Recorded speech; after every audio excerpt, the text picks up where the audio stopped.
Alright guys, so the time has come. It's time for me to tell you about the things that I love in life. I love video games, as a lot of you would probably know. I love comic books, as you can plainly see. I love Star Wars. I love movies. Star Wars is a movie and a comic and video games, to be honest, so it really fits into all those. But I love the three huge: the comics, video games, movies. I don't read books that much. TV shows are alright, but these are the three things that I am so madly in love with. And I love seeing these big stories kind of cross with each other. Like I said, example, like Star Wars. Seeing a Star Wars game that's actually really good is fucking amazing. Or a Star Wars comic that's really good is fucking amazing. One of the ones I didn't expect to actually make it into a form outside of that was one of my favorite movies of all time, Fight Club. Now, I tell this to every person out there. To a guy, of course, you are not a man unless you've seen Fight Club. And I mean that 100%. I don't care what people say. No, I don't say you have to like the movie, but you can't consider yourself a true man until you've seen the movie because of the impact the movie brings on people. This is one of the only movies that's ever actually changed my life and how I perceive everything else. It's one of the movies where I watch every year and find new things about it and just get more into why I love this movie. It's an amazing, just fantastic thrill ride, and I love the movie.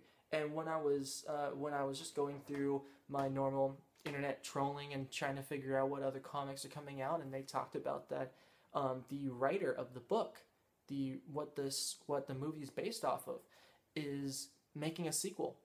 And I was like, oh, that's cool, you know. Probably not going to get a movie because the movie didn't do well in theaters, even though it's a cult classic. But he's like, no, he's not making a book. He's not making a movie. He's producing it into a comic book form. He's working with Dark Horse, and he's producing a comic book of Fight Club 2, titled Fight Club 2. Whoa! I couldn't believe this. Like, this was something amazing. This is like a dream come true in a way. And what do I have to review for today? Fight Club 2. Like, even look at that. Look at the art. This is amazing. I mean, this is only the cover. This isn't how it is in every issue, but it's like the front cover pretty much states, yeah, this is what you're getting into. Yep, this is it. This is it. I have to say, there's something amazing about this story. They'll throw like little things here and there, not like quips to the movie or anything like that, because it definitely states it is a sequel to the book. So if you watch the movie, you should probably read the book, and then you'll get this even more. But the movie was pretty accurate to the book, and well, not 100%, but it was pretty damn good.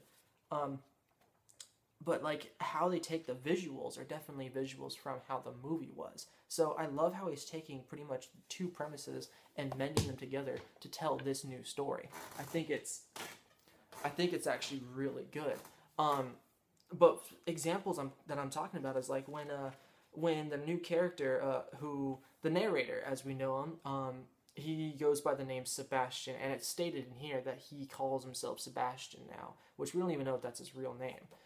He's been suppressing himself by instead of turning into Tyler anymore, he's been taking drugs. You know, every once in a while, just popping a couple pills the doctor prescribed, and we see like the pills will just pop up randomly from page to page. It will just cover like a piece of text or something, so you won't know what the fuck's going on. And that gets more and more intense as the story goes on, where he's got it on his mind. He's like, oh, I gotta take more pills. I got this is happening because his wife wants the spark, the chick that he married in the movie. She wants the spark back that she had when she first got with him. So she's been replacing his drugs with sugar pills, and you know, just giving less and less and less. So he's becoming more and more and more like Tyler. And as you see in this book, there's little quips, little things here and there where like you see Tyler Lives has been spray painted on a wall when he's driving to work, and little Easter eggs here and there, and it's just amazing. I have to say, it is a hard story to follow because if you haven't seen anything from Fight Club, I'll tell you, watch the movie because you're not going to get anything that's happening in this, and I mean literally you won't understand what's going on because it does jump to weird scenarios, and you have these characters that are speaking out of turn and like out of place, and you're just going, what the fuck? But it's Fight Club. Like, that's the reason why he's doing this, because that's how the story's done. And you're seeing these weird things, and you're just like, what does this mean? You don't understand unless you've seen the movie. Like I said, you don't have to like the movie. You have to at least watch it to understand what this is. But oh my god, this book is great. It's only first issue right now, and I have to say it's pretty good. I love how they worked with Dark Horse to do it, because I don't pick up a lot of Dark Horse comics. So I'm really enjoying this. The art style is just, it's great.